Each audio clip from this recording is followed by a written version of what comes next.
Waheguru Ji Ka Khalsa, Waheguru Ji Ki Fateh. My name's Gurnam Singh, and once again, I'd like to welcome all the Punjab Broadcast Channel viewers to another edition of the Sikh Think Tank Show on PBC Sky 768, where, as usual, we explore global issues through the lens of Sikh philosophy, ethics, and lived experience. And in today's discussion, focuses on the escalating conflict involving Iran, the United States, and Israel, and what it might mean for the global balance of power. Now, in order to understand the situation, it's important to have some insight into the recent history of Iran. Since the Second World War, Iran's modern political history has been shaped by foreign influence, nationalism, and revolution. In 1941, Britain and the Soviet Union occupied Iran, forcing Reza Shah Pahlavi to abdicate in favor of his son, who was Mohammad Reza Pahlavi. But in 1951, the nationalist Prime Minister Mohammad Mossadegh nationalized Iran's oil industry, but he was overthrown in 1953 in the first Iranian coup, restoring the Shah's power and deepening Iranian distrust of Western governments. And from 1953 to 1979, which is about 26 years, Mossadegh ruled as an authoritarian monarch, while pursuing rapid modernization, and had very close ties with the United States. His reforms, known as the White Revolution, transformed part of the Iranian society, but it also created economic inequality and political repression. And growing opposition from religious leaders, students, and political groups, along with support from leftist groups within Europe and other places, eventually led to mass protests that culminated in the Shah leaving the country and the Iranian Revolution, which replaced the monarchy with an Islamic republic led by Ruhollah Khomeini, the Shah of Khomeini. Now, since 1979, Iran has been governed, or was governed, as a theocratic republic, where elected institutions operated under the authority of the supreme leader, who was Khomeini originally, and Khamenei was the last leader, although, as I say, he was assassinated by the Israelis and the Americans just a few days ago. The conflict between Iran, Israel, and the United States is rooted then in this long-standing political, ideological, and security mess, if you like, tensions. Now, after the Iranian Revolution in 1979, Iran adopted a strongly anti-US and anti-Israel stance and began supporting regional groups such as Hezbollah and other allies opposed to Israel. And at the same time, Israel and the United States have viewed Iran's expanding regional influence, and in particular its nuclear program, as a major security threat, leading to years of sanctions, covert operations, cyber attacks, and proxy conflicts across the Middle East, most notably Lebanon and in Gaza. But in recent years, tensions have escalated into direct military confrontation. Israel just last year carried out strikes on Iranian military and nuclear facilities with the US support, arguing that those actions were a defensive reaction necessary to prevent Iran from developing nuclear weapons and threatening Israel's security and, in fact, Israel's existence. Now, Iran responded by launching missiles and drones at Israeli targets and at US military bases in the region, as well as supporting allied groups that oppose Israel. So the result is an ongoing cycle of violence and retaliation that's risking a wider regional war and affecting global energy routes and international stability. So the situation at the moment is very fluid, and they say when a war starts, truth is often the first victim of war. But nonetheless, we do know that it seems like America has been shifting its war aimed from regime change to annihilation to total annexation of the whole country itself. So today we've got Dr. Jasdev Singh Wright from the Sikh Human Rights Group, who's recently written two very interesting articles where he examines the possibility that the United States may be attempting to reassert global dominance sometimes referred to as Pax American, and the other looking at whether, given the internal divisions and external threats, Iran can survive as a integrated state. So we will pack all these questions that he raises in this article, from a Sikh lens as well. So I don't need to remind you, Dr. Jasdev Singh Rai is founder of the Sikh Human Rights Group, and is also a journalist and works in the field of international human rights and development. So Jasdev, thanks again for joining us. Waheguru Ji Ka Khalsa, Waheguru Ji Ki Fateh.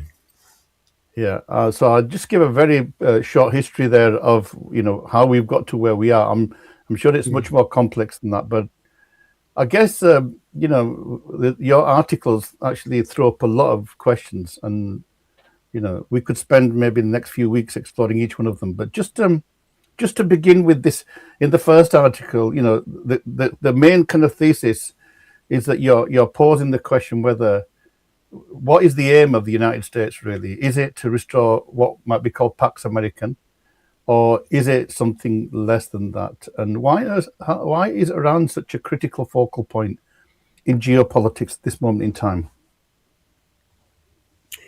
Well, I think a lot of people have said there was a Pax America, which is now going into history, and Pax America has come to an end. I don't call it Pax America. I think it was basically Pax Europeana or Britannica, because most of the institutional structures, the international framework, were created by the colonial countries and followed, and America was the useful giant they could bring in to sustain their power, their influence around the world, and they flattered America. They flattered when America was there at the front, always fighting their war. Really, it was basically not so much like Pax Romana was where Rome was in charge of everything, but Pax Americana was Europe in charge of everything. And as Europe has lost power generally, and I think the Trump administration or the groups behind Trump have realized, or were realizing, that they were being taken for a ride by the Europeans. The Europeans were not putting in the money and everything, but they were putting America at the front, American resources, and hiding behind that and throwing their weight around the world. And he scolded them, distanced himself from them. I mean, look at the Ukraine war. It was classic, where the United States didn't really have much of an interest there as much as Europe did, and but they dragged America into it and saying protect rule of law and international order. But what does that mean? International order, rule of law. And I think he started to distance himself. Now, if you have tasted power that much, then you don't just give it up, really. And I think then America's prestige and the prestige of Americans, people tend to gravitate towards powerful things, powerful institutions. So a lot of people, so many Sikhs to America, so many other people have gone to America because it's a powerful country, lots of opportunities and things like that. And the second thing is America's power is dependent on the dollar as well, being the reserve currency of the world. Okay, and there's also an American policy of ensuring that it has access to 49% of the world's resources, otherwise it could go down. I don't know which one, it was Roosevelt or somebody who brought that sort of a policy in international affairs. And so I think with Trump, it's an attempt to resurrect American power, Pax America. Whether it will succeed. Okay, let me. Well, we'll talk about that in a minute, but I still want to, because you mentioned Pax Britannica, as it were. And, I mean, Keir Starmer seems to have gone from his favourite to his worst leader. How do you see the kind of role of the British? Because historically, they've always been on the scene in terms of these conflicts. Do you see the fact that they've only just sent this warship across today, I think, and something of a muted response, evidence of a policy shift, or is it just that Britain are a very weak military force at the moment? Well, the British Empire and the British age is more or less finished. Okay, Mm, empire has come to an end. Sometimes slow death, sometimes quick death. And mm, there are, I mean, if you look at newspapers like the Telegraph or some others, you will see there's a lot of still gung ho old British and clamoring for war. Where is our position in this? Why aren't we there at the forefront? Because one of the things about the British is that for the last 550 years, if you look at British history, there's mm, not a single year when they have not been at war mm. with someone or other. Okay? War Yeah, defines the yeah. British, not so much other things. There's not so much of a culture here as war culture. And we tend to think of Sikh warriors, but the real warriors are the British. And but they haven't got the money and they haven't got the will and they haven't got the people now. And there Hmm. isn't really a vision to go around fighting the world, Okay. except the old chaps. And Mm, and I think Starmer and the last couple of prime ministers have come to realize that Britain can't really play it. It's not a real big player now, and they have to. mhm, They've come to this realization quite late, but now they have come to mhm. realization. Okay. They have to be like some most of the other European countries and look after themselves rather than going around sorting the world. Mhm. Okay, what about China and Russia? Because this is another, I mean, they've both been relatively quiet. I mean, Russia, in fact, is cashing in on this because the oil now has gone up and Russia's going to be, potentially benefiting them both in terms of finance, but also by turning the Americans away from the Ukraine conflict. But China really is a huge recipient of Iranian oil. So how do you see that kind of these two countries in terms of this conflict? Well, Russia is still a player in these. The post-Cold War tensions are continuing. I mean, that was what Ukraine is all about. Europe uh, taking the mantle of the West against Russia and Soviet, but now Russia, and the Russian state is also built on assertive power. Although they don't go around colonizing countries away from their region, they have a regional colonial approach, yeah? And a very assertive Russian. They're very proud. So they are involved to some extent. I wouldn't. I'd be very surprised if they haven't helped the Iranians quite a bit behind the scenes. Okay, they have Mm-hmm. not come so that otherwise, if they come on the ground, it will be a straight third world war, basically Mm-hmm. fight between Russia and America. With China is a very different kettle of fish. You see, China, in my opinion, isn't really Mm-hmm. interested in these uh, dualistic wars where you have one camp and another camp. It is really not interested. It's not its scene. And people we tend to think in as we have been get got Mm-hmm. used to in the last 60, 70 years that if there is America on one side, there's Russia on the other side, there's another camp on Mm-hmm. another side, and why they're not helping each other. I don't think China has an interest in opposing USA or supporting. I'm sure, but it did support Pakistan during the India-Pakistan Mm-hmm. conflict recently because it had its trade routes to protect. And if there's some things to protect, I mean, Iran is quite important to it in Okay. its protection of its, What about what this, about Taiwan? What about Taiwan? Just there, because I mean, Trump, he went into Venezuela, yeah. and now he's attacked Iran. So he doesn't really have any moral kind of grounds to criticize China if they now move for Taiwan. Well, yeah, we obviously, I mean, and, as I said, the USA under Trump has basically, set aside the so-called rule-based order, where you protected Yeah. sovereignty of the state and you didn't interfere and things like that. Mm. So that, I mean, that world is gone in a way. Okay, and the next 10 years is going to be even more crisis Yeah. ridden. So I am not sure whether can you China. envisage China? Can you I don't envisage think China making a move for Taiwan?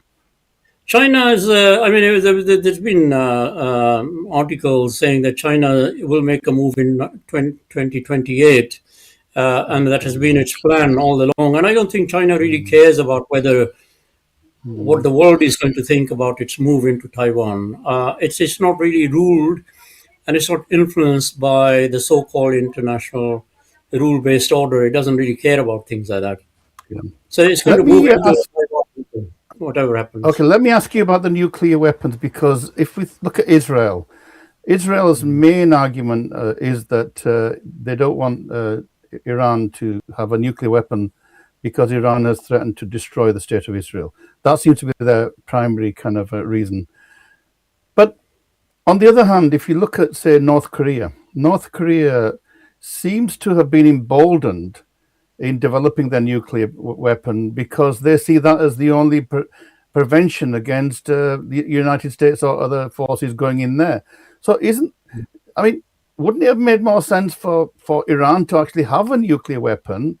And because the whole ethos behind nuclear weapons is, the fear of mutual destruction, that would have been a way to establish peace. I mean, Pakistan's got nuclear weapons, India's got nuclear weapons, and so what is this issue around the nuclear weapons? Is that really the issue? I think the world may have misunderstood Iran in some extent, some way. I am quite sure that Iranians have the wherewithal, the knowledge to create a nuclear weapon if they want. Okay, Mm. they are quite sort of religious in some ways. They can be quite brutal in other ways, but they have some moral scruples, and they I think the last Ayatollah Khamenei didn't really want to go down the nuclear weapons road. Okay, he probably thought that this could set up Saudi Arabia to want one and things like that. But when you think about this, what this attack has done is confirm North Korea's approach that the only thing we can protect ourselves is by having nuclear weapons. Otherwise, we would have been attacked. And it's something that it's a message to other countries as well, isn't it? So, I mean, Mm. there's countries like Brazil and others who are also in the gaze of the United States, um, and they might think, well, if this is the only thing, the way we are going to stop this country invading Mm. us, then unfortunately we're going to, there's a balance between, do we destroy humanity by having nuclear weapons everywhere and some mad person somewhere triggering it, or if you want to keep the status quo, then you should not push people like this. Well, there's a brilliant example of that. If you think about the Ukraine, I mean, the Ukraine had nuclear weapons, and they agreed to get rid of them if they were able to join NATO. But look what happened once they got rid of them. The Russians made their move. So that's proves the point, doesn't it? Where To you some have nuclear extent, weapons in the yeah. world. Mm. Yeah, to some extent, but I think there were agreements deeper down, weren't there? There were also agreements that Ukraine would not join the West, and that Russia would Mm. not take any interest in it. And then the West, don't forget, Biden's son was running quite a few dangerous labs there as well. And they say, oh, it was just an ordinary lab. But why CIA get involved in getting things out of that Mm. lab and what to test for? If those labs were just testing for chlamydia and syphilis and things like that, what's so secret Mm. about that? So Mhm. there was a lot going on in Ukraine that we don't know. We only get the information that Okay. we are told by the press. Okay, let's move on to India. I mean, India has been relatively mute on this issue, but Rahul Gandhi, the leader of the Congress, has called the government silence, especially on the assassination of the Iranian leaders, a model cowardice and abdication of India's traditional neutrality. And some suggest that India has moved into the Israeli corner, noting that while Modi condemned the retaliatory Iranian strikes on the UAE, he seems to have really been quiet about the war. How do you see India's stance? Is it one of pragmatism rather than some ideological support? How do you see Modi's position here? I think Modi's position is driven by the position of the RSS BJP, really, what its outlook. And its outlook is very similar to some extent to Zionism in a way. Zionism is all about reclaiming the land that God promised them. This is what their bottom line is. And the BJP, don't forget, when you go to their shakas and their talk to some of the members at the call for a face, and the ones who are not on the PR sort of thing, and they tell you their vision is that the Vedas were, they came from Peshawar and all that region, and that should all come back to us and things. So there is some similarities between the two, and then they both are anti-Islam. So there's a convergence on that. Okay? The Congress Party Okay. was more on a European secularist agenda, so it's different.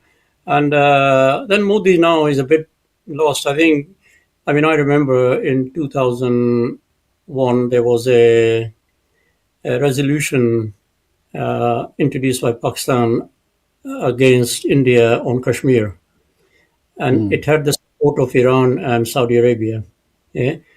And Vajpayee went around the world, and with Iran, India they had a secret agreement on providing some of the transfer of knowledge on nuclear technology and also oil pipeline. Yeah? So Iran backed off from Pakistan, and Saudi Arabia was promised a lot of laborers, and they backed off as well. So Pakistan was left on its own, and you can't have a resolution with one country promoting it. A lot of things have happened in the past where India has been close to Iran to some extent, but now, with international affairs, there's no permanent friends, as they say. It depends. So there's kind of obviously the ideological link with Israel and the Zionist idea, but also they're pragmatic and they realize that things might change. Okay, let me just you talk quite a lot about the kind of risks, and maybe we don't know what the outcomes are going to be. We kind of every day things seem to be shifting, but you do warn that the situation could also spiral into something far more unstable across the Middle East. So what are the kind of dangerous scenarios that you see possibly emerging? Well, there's two. I think I quite frankly think that Israel has been silly in targeting Iran. Okay, not now, but historically it had for 30, 40 years on where it could have developed links. Iran's actual mission, in my opinion, is not Israel. Okay, it's using Israel as a tangential enemy. Its main enemy is the Sunni powers. Yeah, the Wahhabism and all that sort of thing, because that's what its tensions historically has been with Sunnism, and it has been the Shias have been persecuted for hundreds of years by Sunni powers, and I think it was trying to create friends across the Middle East against the kings, the powerful leaders. But he couldn't really say directly. It would appear as if Muslim fighting Muslims. So he was always targeting Israel in the rhetorically. Okay? And I suspect Israel either fell for it or Israel itself wanted an enemy to create internal unity and cohesion and purpose. I think there's a lot of people in the Middle East who are not happy. Al Qaeda's main issue wasn't to go around converting the Queen into Islam. I went to a meeting here in one of the think tanks, and somebody from the Home Office going saying, "You know what the Al Qaeda wants? It wants to change the world into Islam. It wants to do this." I said, "Well, there are Sikhs sitting there in Iran. Why haven't they converted them into Islam? What are you talking about? A lot of nonsense." Their main issue is they want to get rid of foreign bases, what they call infidel bases, in the Holy Land. Okay, and I don't know how we relate it to ourselves. It would be the equivalent to having a mosque in the middle of city, the Warsaw or something like that. Okay, so they see the whole of Saudi Arabia as a holy land, and they can't tolerate, and that's what they wanted to get rid of. Okay? Okay. And so there is a lot of there is underlying is a lot of tension even in these countries to get rid of these kings because they think they are dependent. They're only surviving because American power, and if America moves out, Mhm. then the monarchies, some of the monarchies could collapse. Mhm. I mean, we talk about in Beirut at the moment. In Lebanon, we've got the Israeli, the Iranian-backed group there, Hezbollah, and also we've got ISIS seems to be raising its head again in Iraq, and you've got. I mean, I don't know if Al Qaeda is finished, uh, but and you've got Afghanistan, which is under the Taliban. So do you see that this conflict could reawaken some of those terrorist groups, and could we see maybe terrorist acts on the streets of England and other European capitals? Or do you think I, that's th- they're too weak at the moment to engage in that international kind of I don't think terrorism? they are weak as much as they're waiting for the right time, and they of course they're weakened and then they disperse. And I mean this is how insurgencies, protected insurgencies work. Let's don't forget this is what the Pathans did in Afghanistan as well. They just ran from when the Americans came in, and then they started bleeding them, hitting them, one a day by day by day by day. And yeah, if the powers within some of these countries become weaker, then I think they might arise, which I think that is a much dangerous scenario because then there'll be Mm, war against everybody. But it will be yeah. a bit like what happened to Libya and Mm. Algeria and all places. There are many warlords, and that will what might happen. But if we reflect on what in the Middle East and the wars there, we had we're mentioning the war in Afghanistan and the Taliban, and also in Iraq where the Americans had boots on the ground in both wars, and of course previous to that there was a Vietnam War. Uh, and it seems that after every one of those conflicts, there's this kind of condemnation that we shouldn't be sending our troops into these foreign lands to die for nothing. Yet it seems like those lessons seem to be lost. And do you think that Trump would be prepared to send kind of boots on the ground, or do you think they've learned the lesson of the Iraq conflict? In which case, how can they prosecute their aims to remove the regime because they seem to be pretty well kind of dug in? Well, I think, again, I think I can't remember which president in America said that America's, legacy, but he said it's the disease is that it's got this military-industrial complex, and that is the greatest danger to our internal stability. And all these very big manufacturers, they produce all these amazing or extraordinary killing machines, and they have to be tested somewhere, haven't they, to sell them? And it is in their interest to have wars around the world. Otherwise, they don't test them. You've got biggest carrier and your biggest plane, this and biggest that sort of aircraft and all that sort of thing. So there's and who pays the money in the end? It's the American taxpayer, which sits in front of the television enjoying all these, thinking it's a video game. There we are. Somebody splashed somebody else and destroyed something else. But who's paying? The government is buying the equipment by taxing the average American. I think this is what are so silly Mhm. about them. Yeah, so But Trump, it's an but Trump internal didn't. logic I they have mean, to fight. okay, I mean that's a very kind of that's one perspective that this is just capitalist logic and American, kind of as I said, the industrial complex. But Trump, one of the reasons that he gave for going was he said, the Iranian regime had massacred 40,000 people, protesters, and that this is a just war. He's going there to eliminate a genocidal, regime. I mean, how does that stack up, that argument? Every war is a just war from one side and a just war from the other side. Okay, so just wars. Um, there are more beheadings in Saudi Arabia than any other country. I'm not sure whether Trump has taken upon himself not to change that. There are many other countries in which there are. What about DPR? The what used to be Congo. So many people Mm. have died there. 40,000 is a small number. They've probably gone into hundreds of thousands.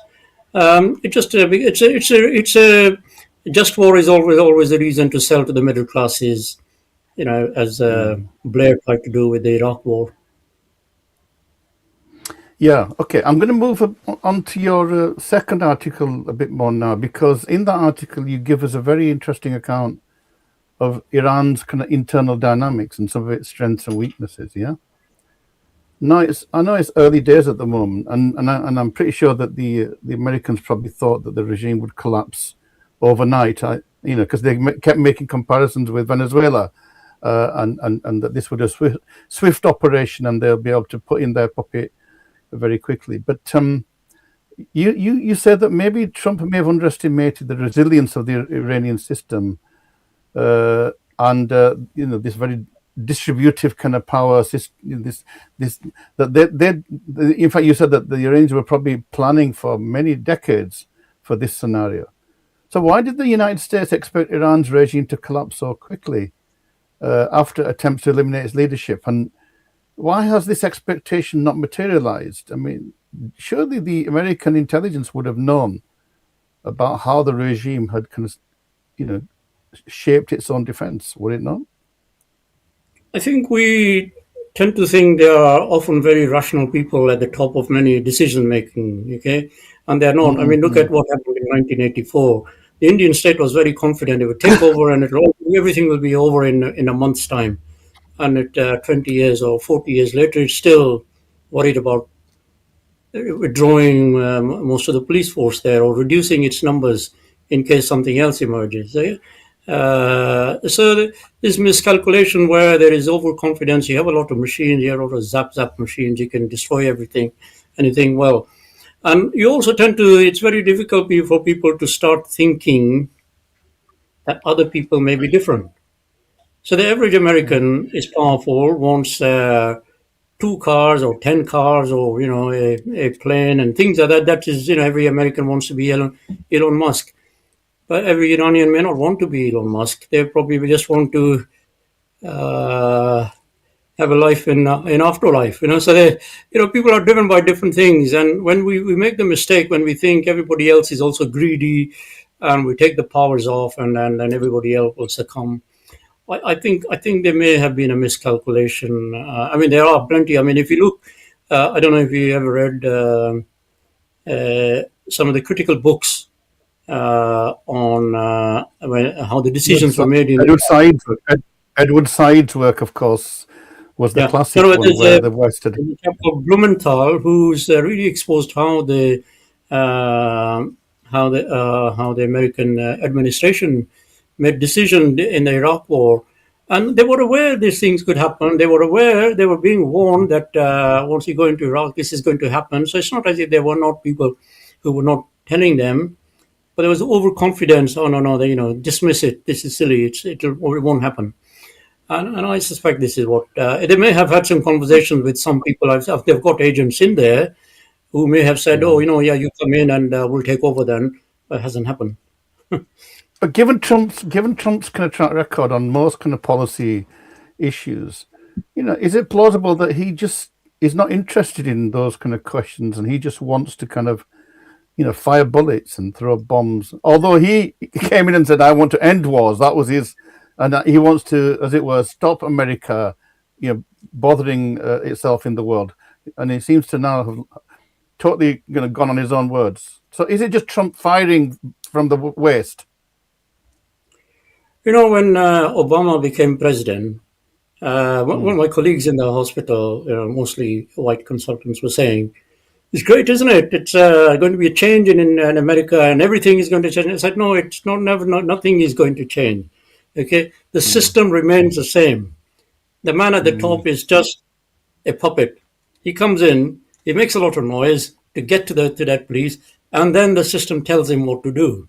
And that's exactly what has happened with Trump. I mean, they look at our own politics.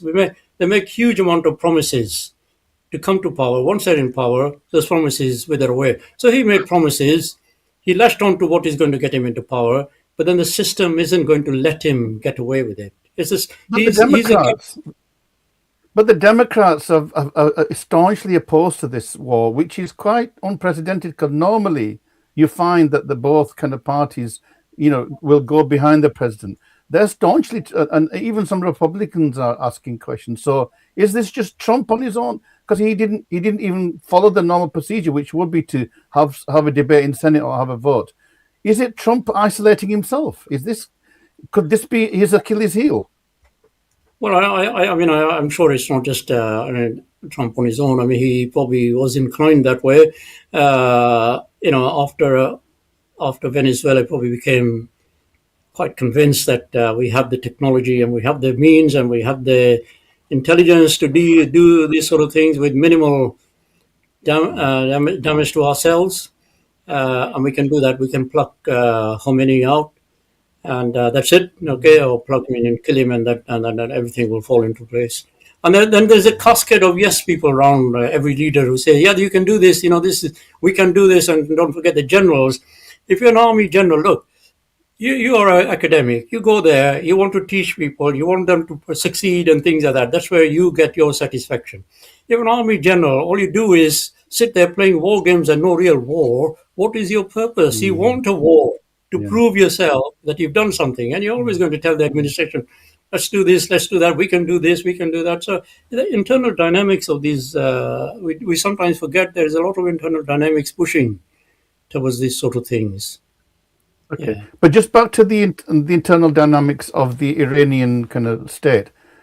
You were pretty clear in your article that it's much stronger than we might be led to believe. It's not just a few mad mullahs at the top there. It's actually a whole structure. It's actually a well planned, well designed system. So, do you think that they could sustain? Do you think that this conflict could actually be much longer than it was envisaged? Well, I mean, they have a history going back many centuries of sustaining themselves as institutionals, and the whole Ayatollah system, things like that. Ayatollahs have to be the supreme leader, or their leaders have to be directly descended from Muhammad's family. Not sort of a hereditary, the eldest son, that sort of thing, but there has to be some sort of relationship, and that has survived so many persecutions in history for them. Here, I think. Khomeini, the first supreme leader, immediately instituted quite a lot of changes and structure of survival. And one of the things they've done is it's called the four leader theory, where you're not dependent on the supreme leader. There's another supreme leader waiting. There's and when the first one dies, you've got the fourth one ready already, so that the lineage is there and they've been trained how to manage the whole thing. And similarly with the army, with everything, really, every institution. So the institution can't just go down because Mr. Maduro is picked and his second in command is been talking to the Americans. It won't happen like that. Secondly, they're very, very intelligent people. Very intelligent people. I think we underestimate. Don't forget, people like Avicenna came from Persia. He was a genius who introduced even the hospital system and many other inventions, things like that. They've had great inventors in history. And I put in my article as well. My experience in Tehran was extraordinary. It was an extraordinary insight. When you go from reading the Guardian and the Times and paper like that, you think, well, you probably won't see any women on the street, and they'll be all in burqas and that sort of thing. And these mad mullahs will be talking about this and that, and this can't be done, and God is meant this. That was just a very, very different world. My taxi was being driven by a woman. And I was a woman driver Yeah. driving taxi, and there were bus drivers, and 60% of the students in the Ali Khomeini Medical School, which is the most prestigious medical school in Iran, 60% the intake were females. Okay, quite a lot of vice chancellors Mm, were female, and I mentioned in my article this mullah started speaking on cloning, which just astonished me. He mm, said, you know, cloning, to say man can create is against the teachings of the Quran. Right? I thought mm, a Church of England lecture, or the usual lecture, maybe even our own granthees might go into things like that. And then he said, but cloning is not creation; it's just replication of what God has already created. mm, This now I can see the genius in these people.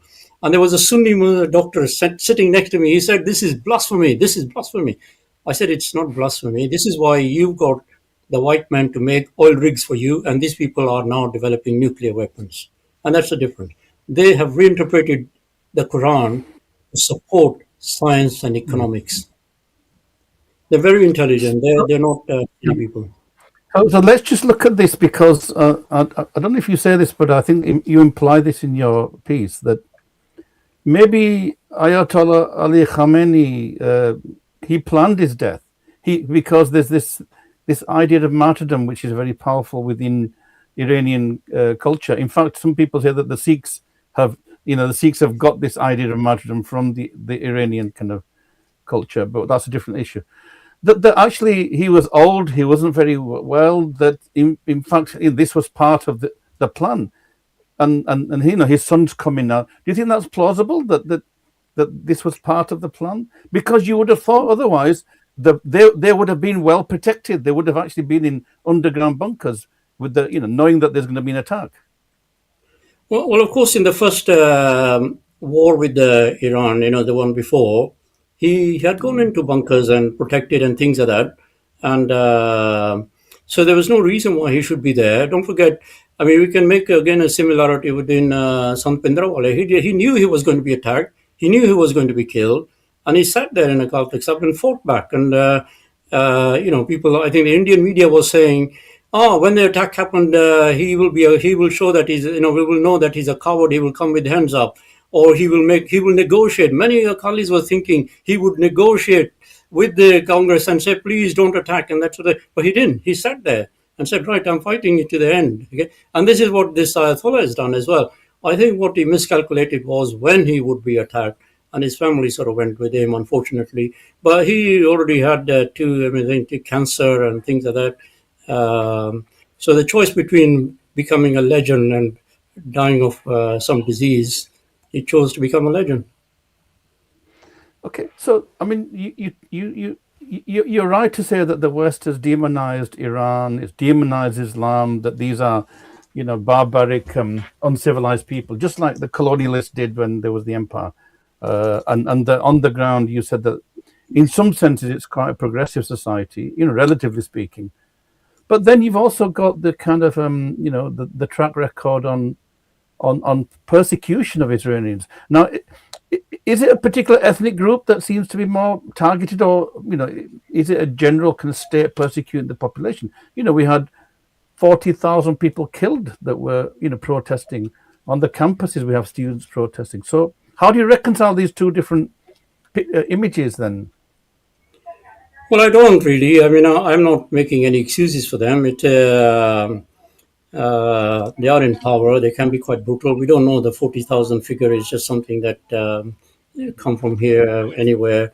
I mean, they produced some people. They have been said these people are dead, but look, the dead have risen again. They produced some of the students that have been on the Western list that they were killed, etc. And don't forget, I mean, this is an interesting question I asked an Indian general once. Okay, we sometimes forget. It was at a UN peace conference, and Indians often send their armies to peace corps. And this Indian general said he was head of the UN peacekeeping corps, and he said, "We Indians are natural peacekeepers, and that's why we are so good at this, and this is why we always offer our services. So I asked him a question. Okay, and the rest of the crowd was all some of the top brass from Britain, not the prime minister, etc., but generals and things like that.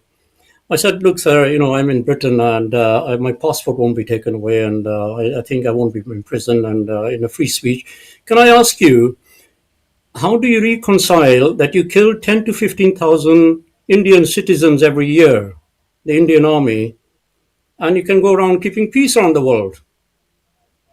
And he fell for it, actually. He said, no, that's not true. Last year, only 2,000 died. And everybody was sniggering. I think they couldn't laugh loud. But you see, the Indian army, don't forget, since 1947 has been killing 10 to 15,000 people every year. It was Indians Mm. in India, Indian citizens to keep India together. So let's not, we have to look at the West doesn't want to pick that up. Okay, it Yeah. won't showcase those sort of things. So it's not a excuse. Yeah, they're brutal systems, and what the Iranians suspect is that these people have been incited by the West to create a secular government to bring down the Shia Mhm. government, and that there Yeah. is a lot Yes. of Israelis there. Yeah. Okay. Okay, we've got 15 minutes, and I want now to move on to the Sikh perspective, because we did say that we would look at this from the Sikh angle, and you do in the second article, you do make a comparison with Iran's strategy of decentralized, maybe asymmetrical warfare, with maybe the tactics of the Sikh missiles against the Mughal Empire. What similarities do exist, and what lessons can be drawn from the Sikh experience of resistance? What was the kind of thinking there behind that comparison?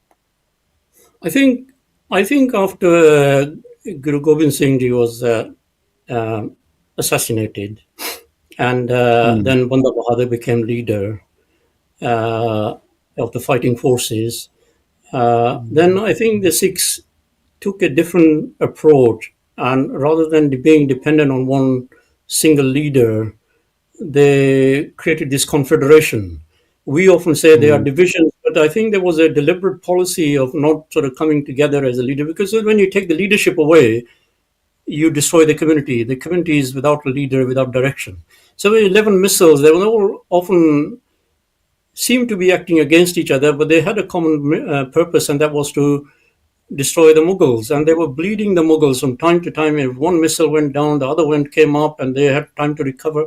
And this is what the Iranians are doing. Their whole structure of defense now, it doesn't matter the commander in chief dies, but it's so diffused that the commanders in the regions have a lot of autonomy to take their own power. And in fact, this was betrayed by the Iranian president when he said to the Gulf state that, look, it wasn't really our policy.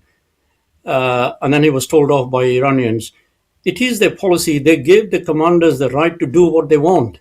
Okay, they've been given the Mm. blueprint. This is what you need to do, and the course commanders are doing, regardless of whether there is a button or order coming from central command to do that or not, because they've been given. And that was a missile period. And Mhm. unfortunately, whereas the Iranians have created an institutional structure which survives. We didn't create an institutional structure during Ranjit Singh's time. We didn't create an institutional structure which Ranjit Singh was too impressed by himself and his family, and he did the old style system where Khamenei they've Mm. created. I mean, it's not They've really got a had a succession plan. They have a yeah. succession plan. Yeah, Ranjit did. Succession Yeah, plan. His son just went around killing each other, or this yeah, is. yeah. I mean, to date, even Okay. to date, 180 years since the Sikhs have lost power and they don't know what to do, and they keep on thinking in terms Mhm. of modern warfare. They don't look at their own systems. What won them? Definitely, and I think that after we lost the empire, we've just been fighting other people's wars, and becoming heroes in fighting Yeah. for everybody else except. Oh, it's But a that sort of a okay, rent a that's a Sick, rent a Sikh somehow. Every rentist army they warrior. want to be Yeah. part of the British But just Army, on that, I Indian mean, there is Pakistan another point Army. about the Sikhs and their own kind of stance on. I've been looking at the media coverage, and there seems to be quite a lot of controversy regarding Sikhs taking different sides of the.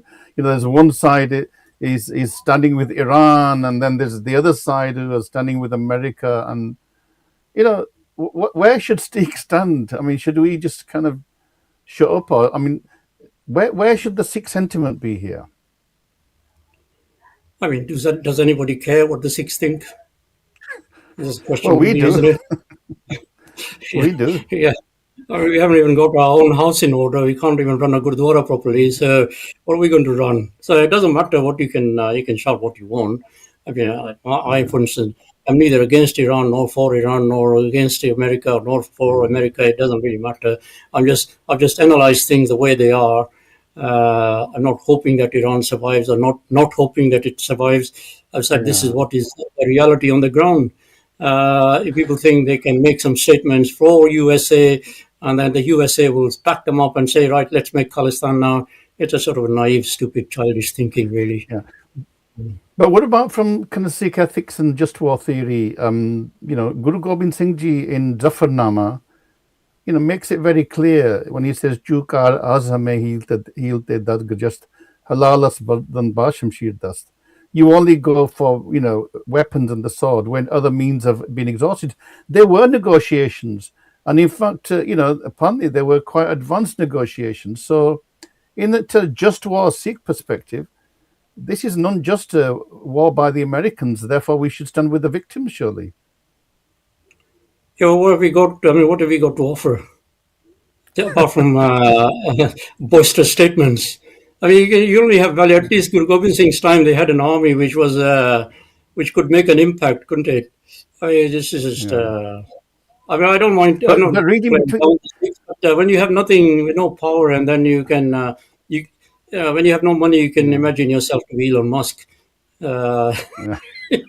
But one reading day, between the lines, my sense in your articles is that your sympathies are more with the Iranians, actually, that there's an no, injustice no, against no, the no. Iranians. I think that would be a mistake because what I've done is analyzed and said, look, this is my perspective. There's a, Mm, we don't forget a lot of the press is propaganda in the end. A lot of academia is propaganda mm, in the end. They just write. You got think tanks. I mean, not talking about your think tank, but a lot of think tanks are funded by private donors because they want a certain result at the end of it. Okay, they want a certain mm, idea to come at the end of it to justify it.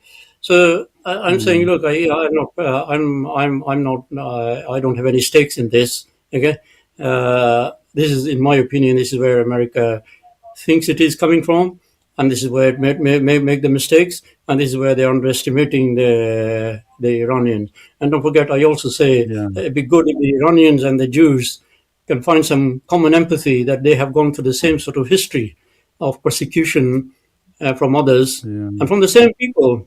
And why not just sit together and say, right, okay, now how do we yeah. move forward? No, I'm not Yeah, for I or guess. against. Yeah, Yeah, so you're a peacemaker. I mean, in a sense, that's maybe ruling class in Iran, aren't they? That's what their yeah, yeah. threats I mean, are. the Iranians might fight to death because they don't forget they it's martyrdom for them, isn't it? Especially the ones who Yeah, are believers. Okay, yeah. and but What about civil they're not war? Would there be stupid. civil war? No, Is no. civil war a possibility? They're talking about arming the Kurds, for example. Well, the Kurds again are not that keen. I think the Kurds know they've been used by the Americans so many times. They're a bit wary of Americans using them again. Mhm. They've been led down the garden path so many times. I mean, and don't forget. I mean, again, not against America, but it's a well-known fact. You become a friend of America, you always get let down eventually. Okay, so when it doesn't serve their purpose, I think Iranians are very pragmatic, and they're not necessarily looking for a death wish, but they're not looking for a Maduro type capitulation. They will fight it out until all parties say, "Okay, right, that's enough. Let's sit down and work this out." I think there will be Palestine will be on the table eventually. What to do with Mm, Palestine. I think that's where it's going to.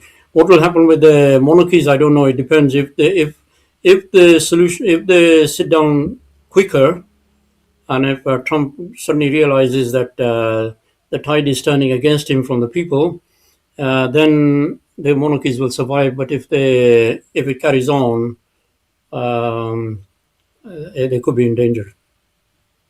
I think it's. And, I think what we need to do is that wars. However much you plan wars, you never get the outcome that you want, and often there are other unexpected consequences. And I suspect one of the unexpected consequences will be one or two monarchies might fall.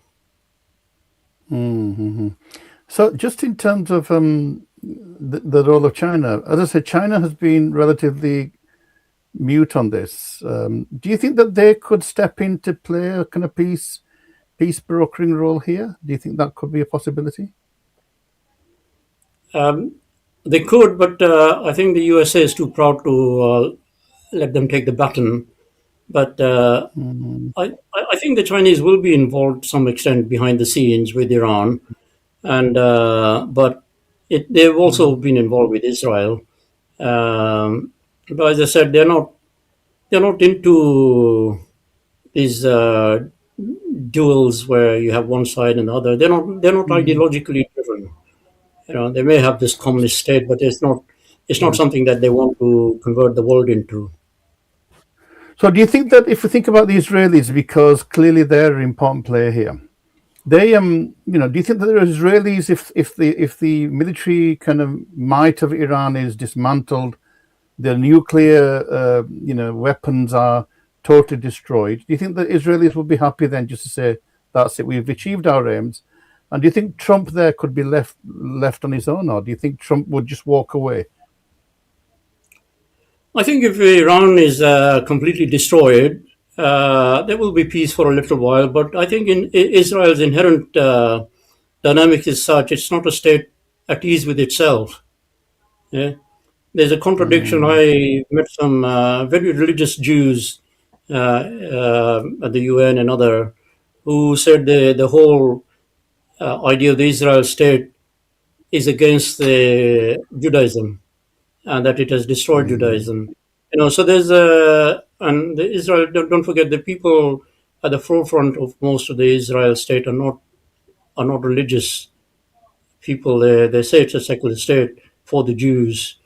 Um, I'm not sure whether it's a state at ease with itself. Really, I think it'll continue to until they learn until they take a positive approach of making friends with their neighbors. I'm not sure this is the end Just of things. lastly, do you think that there's a possibility of Iran itself breaking apart, balkanization? Because if you think of previous imperial adventure, these things often happen, don't they? Do you think that could be another possibility? In Iran, Yeah, or do you think it's too central? It's too coherent a state to be broken apart. I'm thinking I about think other minorities. They have significant minorities. Do you think it could break apart, or do you think that there's a regional kind of conflict for that to happen? it can happen. I mean, don't forget we Sikhs used to think we are the strongest race in the world, and then now half of Punjab is left, and it's full of Yeah. Biharis and things like that. And people keep on saying, "Oh, Biharis have come, but why are you leaving Punjab?" So when you're down and there isn't really much of a hope, there isn't much of a pride, then you leave the country to go somewhere else. Okay, and that Iranians might do the same. The ordinary Iranian might find that there is no pride in this, no sense in staying here. Let's go somewhere else, and people just want to get on with their kids and things like that. Nations do collapse. Will they collapse so quickly? Will they have the resilience to survive? It's too early to say. It's too early to say. It depends how deeply prepared these people are. The Iranians are, and So we are now out of time just there. So if you might want to just leave us with a positive thought just to finish the program, some hope. Give us some hope. well, I'd like to think that Trump will his base will push him, and he will then realize that this has been a folly. And I think he's already thrown, his chief peacemaker, Whitcroft or something like that, has already said, we see no reason why Iran will not negotiate. Now, that's the difference between Iran will not be destroyed or Iran will not negotiate. So I think they're already looking for a exit strategy. And if they do, um, then let's hope that the Iranians will agree. I think the wild card here will be Israel. There will have to be some sort of reassurances for them. Okay, just there. Thank you very much for joining us again. Lots of really interesting thoughts, and we will join you again. So today's discussion reminds us that global conflicts are rarely simple battles between good and evil. They involve competing visions of power, ideology, security, and national identity. And as Dr. Jasdev Singh Rai has highlighted in his own work and the two recent articles, the conflict involving Iran could reshape the global balance between the States, China, and Russia.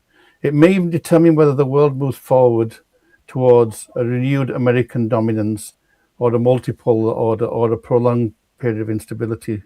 It's anybody's guess.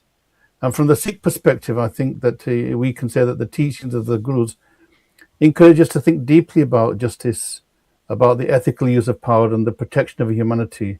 And now, while geopolitics often revolves around strategy of dominance, Sikh philosophy challenges to ask whether actions serve the greater good and uphold human dignity. So again, thanks for joining us, Just Dave, and I'll see you again. Thanks to the channel. Fateh Blonea.